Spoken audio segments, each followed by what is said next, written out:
આજે સવારમાં હું ચા અને ભાખરી બનાવતી હતી ત્યાં તો પીન લઈને આવ્યા અડદિયા. કે લે આ તારા અડદિયા હવે સુકાઈ ગયા છે હાવ, તો આ ડબ્બામાં ભરી લે, નકર પછી તારાથી ખવાહે નહીં બોખી એમ.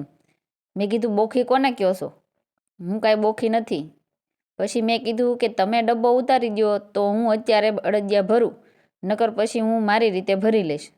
પછી પીને મને ઉતારી દીધો ડબ્બો અને મેં ભરી લીધા આ અડદિયા.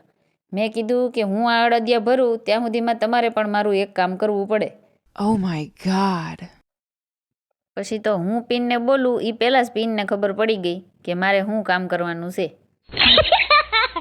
પછી મેં બનાવી દીધી આ ભાખરી. તો ચાલો બધા ભાખરી ખાવા. અને વાગી ગયા હતા 10 અને 10 અને અમારે કિંજલબેન હજી તો ઉઠ્યા જ હતા. તો કિંજલબેન ઉઠ્યા ત્યાં મારે ઝાડુ પોતું થઈ ગયું હતું એટલે કિંજલબેન સમજીને જ પ્લેટફોર્મ ઉપર ખાવા બેસી ગયા. પછી ઉર્જાબેનને ખવડાવ્યા મને પાસ્તા. આ પાસ્તા મારી બેનપણીના ઘરેથી આવ્યા હતા પણ બહુ જ મસ્ત બનાવેલા હતા.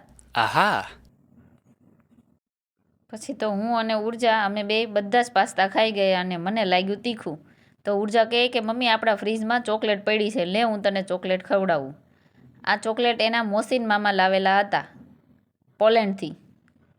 પછી કિંજલબેનને પણ ચોકલેટ ખાવી હતી તો ઉર્જાબેને કિંજલબેનને પણ ચોકલેટ ખવડાવી. પાસ્તા તો અમે એને આપ્યા જ નહોતા, ખાલી ચોકલેટ આપેલી. પછી બપોર પડતાની સાથે જ મારે બનાવવાનું હતું બાફેલા ચણાનું શાક. તો મેં બધો મસાલો તૈયાર કરીને રાખી દીધો. પછી જેવું મેં શાક વઘાર્યું અને થોડીક વાર થઈ ક્યાં તો ગેસનો બાટલો પૂરો થઈ ગયો. તો હું આવી રીતે ગેસનો બાટલો લઈને આવતી હતી ત્યાં ઉર્જા આવી કે લાય મમ્મી હું તને લેવા લાગું, તું આવી રીતે ચાલતી ચાલતી રસોડામાં ક્યારે પહોંચીશ. પછી ઉર્જાએ મને ગેસનો બાટલો ઉપાડવા લાગ્યો અને અહીંયા સુધી લેવા લાગ્યો. પછી ગેસનો બાટલો તમને ચડાવતા ન આવડતું હોય તો આવી રીતે ચડાવી દેવાનો. ચડાવી અને પછી આખો ઉચકાવી લેવાનો. રેગ્યુલેટરથી ઉચકાવો ને આખો ઉચકાઈ જાય તો આપણો બાટલો બરોબર ચડી ગયો કહેવાય. પછી એને બટન ચાલુ કરી અને સળગાવી જોવાનો કે બરોબર થાય છે કે નહીં. પછી આ મારું શાક થઈ ગયું એટલે મેં વેરી દીધા થોડાક ધાણા અને એક બાજુ બનાવી દીધા ભાત. આહા. તો ભાત તો હજી અમારા ચડતા હતા અને શાકને મેં બંધ કરી અને નીચે ઉતારી લીધું. પછી હું બહાર માથું ઓળાવતી હતી એટલે ઉર્જાબેન કહે કે લાય મમ્મી તને ઘૂસ કાઢી અને તારું માથું ઓળી દઉં. પછી માથું ઓળી અને જમી કરવી અને હું થઈ ગઈ તૈયાર. અને પછી મારે જવાનું હતું મારી બેનપણી હારે દુકાનનો માલ લેવા. તો હું અને મારી બેનપણી અમે બે નીકળી ગયા દુકાનનો માલ લેવા.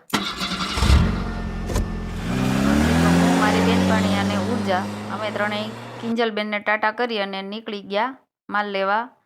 ગાડી ચડી ગઈ રોડે એટલે મેં મારી બેનપણીને પૂછ્યું કે ગાડી તો મને આવડે છે પણ તારો વીમો ઉતારેલો છે ને પાછો, આમાં કાંઈ નક્કી ન હોય એમ. પછી અમે ફાઇનલી પોગી ગયા દુકાને એટલે ઉર્જાબેને મારી બેનપણીને આ બધો માલ ગોઠવવા લાગ્યો. તો જય માતાજી બધાને, લાઇક શેર અને સબસ્ક્રાઈબ. મળશું આવતીકાલે.